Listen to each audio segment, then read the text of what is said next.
Hey guys, it's Rushy here. How are you all doing? Welcome back to the channel. I did plan to do some recording today, but unfortunately they are patching the game, so I can't get online, so I can't do any matches, any rank matches. It's really unfortunate, but I'm already set up to record now. So I had an idea just to record some quick tech for you that I spoke about in stream, so we'll quickly do that. But I just want to say another thank you for everyone that tuned into that first stream with the new setup and stuff. I had a lot of fun, man. It was good fun playing. There was a lot of like hype moments and stuff, so I'm hoping that's the format we'll have moving forwards. I'm already looking at upgrading more of the stream, so I've got lighting on the way. We've got some changes to the overlay as well, so I'm gonna have like a new D-pad that's customized for myself, custom look to the overlay. Unfortunately, I haven't found a way to get the inputs to work with the control pad sort of graphic with the PS4. Something I've got to look into, but I don't think it's going to be possible. It sucks if that's the case, but if we have to use the PS4 to stream, then we have to do that. So we'll play it by ear, see how it goes. But again, thank you so much for tuning in, man. You guys really made the stream what it was that day, and I had a blast, man. It was laggy. I lost a lot of games, but I had a lot of fun, and that's what I wanted this to be about, really. Obviously, I want to be learning. I want to be progressing. Progression and learning will be slow, the approach I'm taking, but it's mainly the fact that I get to content create and have fun on stream, which I really did, man. So thank you guys for that. Right, into the video. So let me switch to that's the one, isn't it? Cool. Move that out of the way.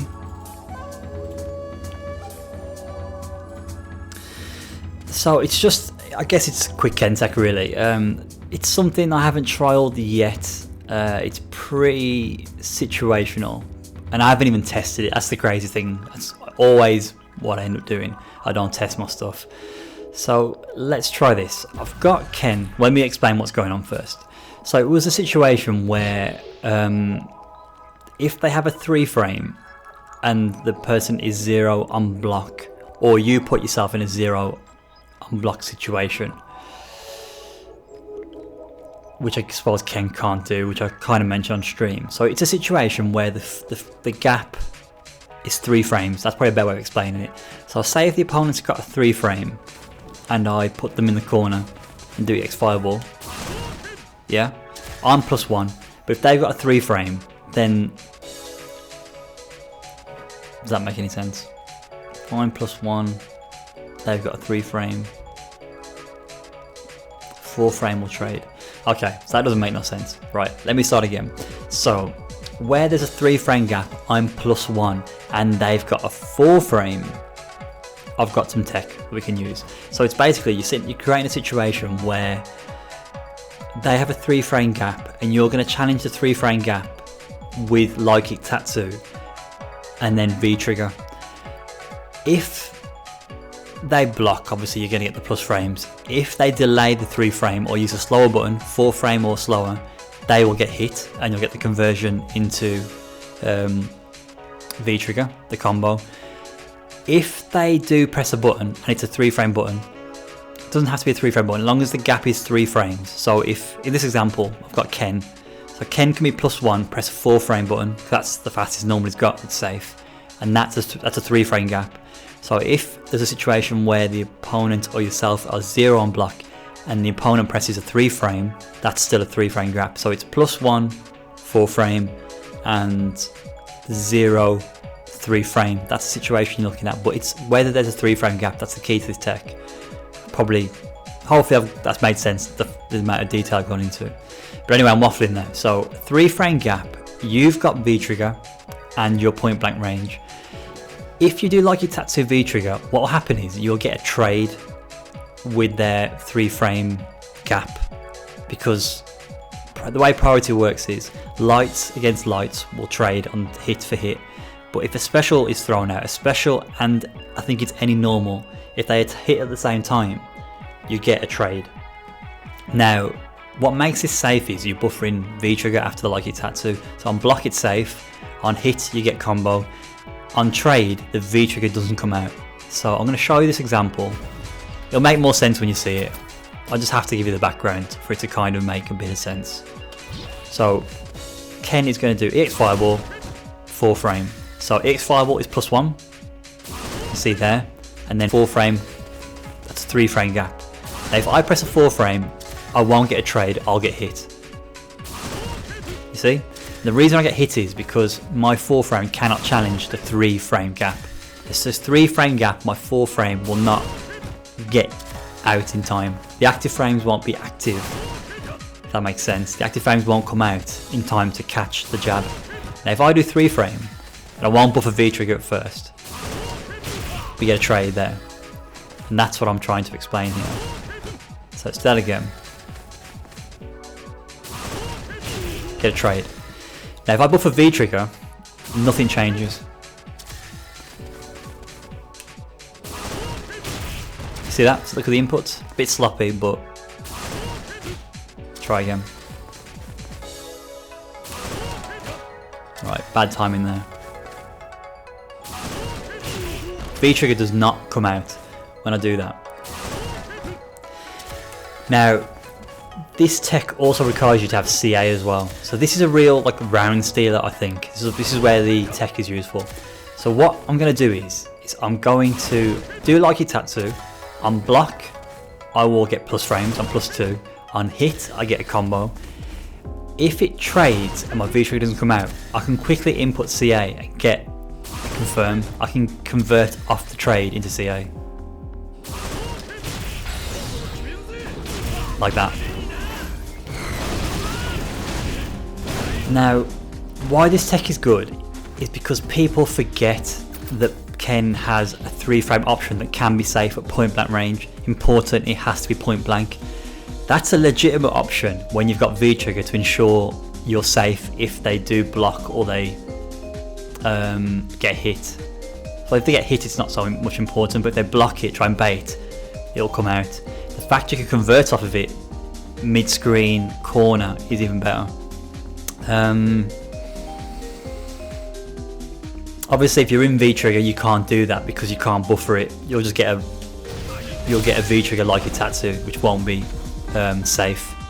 But the buffering of V trigger is what makes it safe. So if they block, it's +2. You can see there. If it hits, you get the conversion, and if it trades, you get the conversion, and if it hits, you get a full combo. So what we can do there is we can do a number of recordings. So let's do. So I've got EX fireball into 4 frame. Let's do EX fireball block.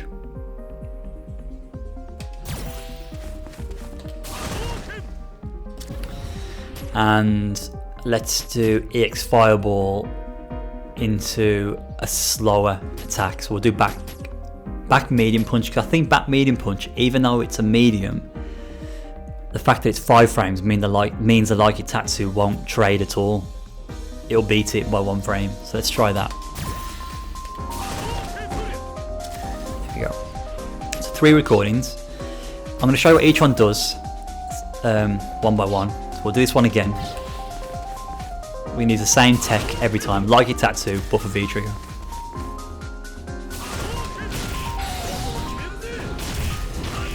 So you've seen that. Now I'm going to do block. Oops, bad timing. So that's the bait, and I get plus frames there. So I can frame trap.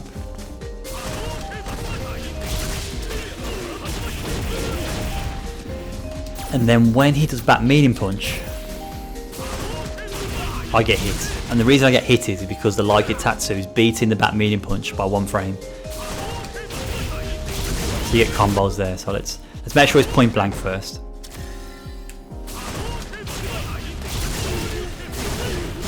That's 3 options you're covering there with this tech. Let me just check to see if I get any other conversions. I don't think you do. When he does the 4 frame, so back to the 3 frame gap now. Whoops, wasn't ready for that. So yeah, I don't think DP reaches.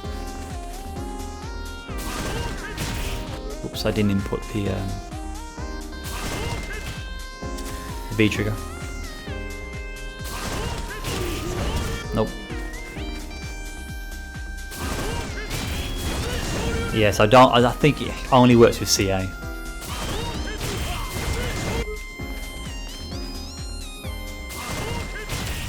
Oh, damn. Oh my days. Ken, this is why Ken's so sick, man.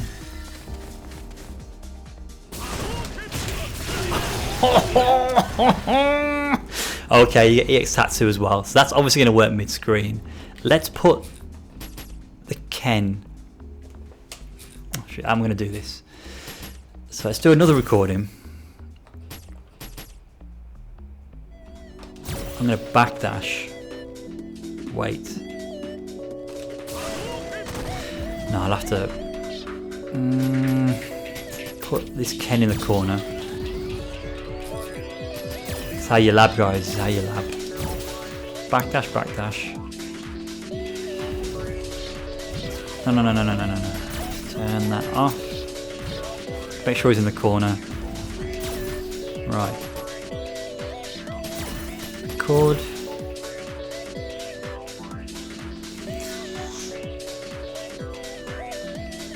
This isn't going to work, is it? Because of the pushback.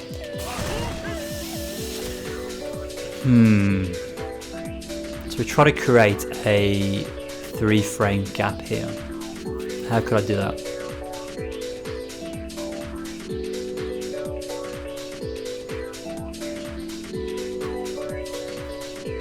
Okay, yep, we can try this. It's a bit not exactly what I want to do, but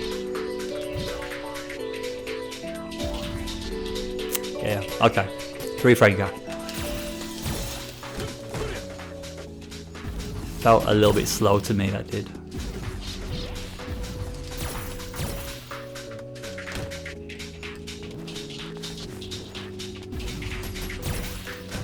Okay, that's perfect. So that's the 3-frame gap. Let's see what options I've got if I keep Ken in the corner. If Ken's in, so not specifically Ken. If there's a 3-frame gap, you've got CA. You don't even need CA now, we know that. You just need 1 bar of EX. So if there's a 3-frame gap and you've got V trigger and 1 bar of EX, but now let's put them in the corner with the 3-frame gap. Let's see what options we get there. Right, so that's my 3-frame gap. I don't think the pushback's too bad. Okay, so we still get a trade, that's perfect. We just want to create the 3-frame gap for the trade. Let's see what we get here.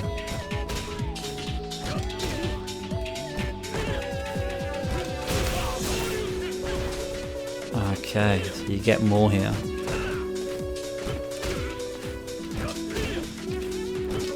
Remember, buffer V trigger. That's what makes it safe. Okay. I don't think you'll get EX Fireball because he's too low. EX Tatsu doesn't work in the corner, it's interesting.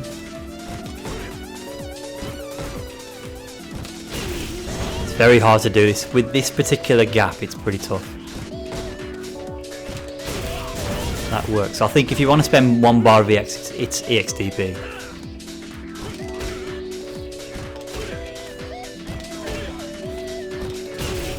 Yeah.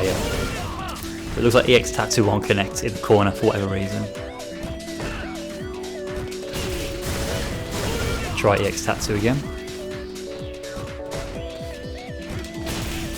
Okay. That's interesting that it works the other way.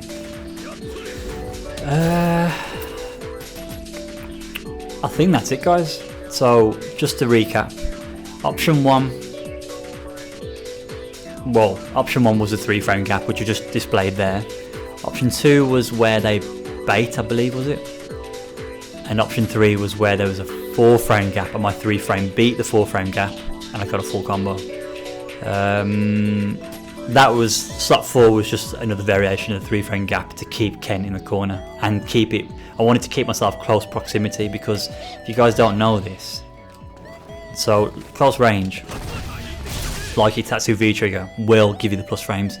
If you're at range like this, the V trigger does not come out because it's only cancelable on initial, I think like frame 1 or frame 2 of the active frames. Any later frame it doesn't you get no V trigger. You got to be quite close. You've got to be. It's not quite point blank, but you've got to be fairly close. So you've got to utilize this tech. You've got to be aware of your meter. Really, all you need is V trigger for this to work. You don't need 1 bar of VX because you'll get a trade, which will give you a knockdown. The knockdown's the most important thing. But if you've got 1 bar of VX and your reactions are quick, you can use that anywhere on screen. If they're in the corner and you want to spend 1 bar of EX, you go for the EX DP. Or if you just want to spend less meter, go for heavy punch DP. If you want to go for good damage, you go for CA. I imagine the corner as well. Sorry, if you got them in the corner, you can probably do LK Tatsu, V trigger, get the trade, heavy punch DP, probably 2 hits into CA for max damage in the corner with full meter. But this is much very similar to the fireball trade combos. So the fireball trade combos I showed in the previous videos, you can OS that by doing a CA very late after the fireball, but I haven't practiced the OS yet. So every time you throw a fireball, you can sort of do CA pretty late, and if you get a trade, you get the CA afterwards for the confirm. But I haven't mastered the OS yet. I haven't looked at the OS if it's possible. I'm pretty sure it is possible, and I haven't tested it. So this is similar to that in the sense that it's a very reactive based tech, but it definitely has its uses. And the most important thing about this video is, the reason it's important is because people don't respect Ken when they forget he has a 3-frame that can be made safe at close proximity, which is what I said earlier on. So if you've got V trigger and you spot the 3-frame gap, that's the hard part, trying to identify what is the 3-frame gap, because you don't want to do it where it's a 2-frame gap. You will get screwed then. Or if you haven't got V trigger, you don't want to do it because it's an unsafe option. But yeah, I'm just going around in circles now explaining it, but I'm just trying to hit home the reason behind the tech. I think it's very good tech, and I'm going to try and find matchups where I can use this. I think Kim T, he's always got great ideas. Kim T, he mentioned the Fang matchup. There is situations because he doesn't have a 3-frame, and I think there's many times where Fang is +1. There's your 3-frame gap. Same like Ken, +1 3-frame gap because he doesn't have a 3-frame. So you can deploy this as long as you're close range. So I'll do some more testing. I'll figure out places we can use this, but I really wanted to share that with you because I spoke about it on stream, and I thought it's some cool tech to show you. And the fact that I've just found out you can juggle into LK Tatsu. It'll work probably mid-screen and it works in the corner. Damn, I'm really happy with that, especially because we did it on the fly as well, no testing. So guys, I've waffled on way too much in the video, but thanks for watching. Hopefully the video's been informative. Any questions, like all my videos, please ask away and I'll get back to you as soon as I can. And just another thank you. Thank you again for all the support with the channel and the stream. Guys, take it easy. I'll catch you soon. Bye bye.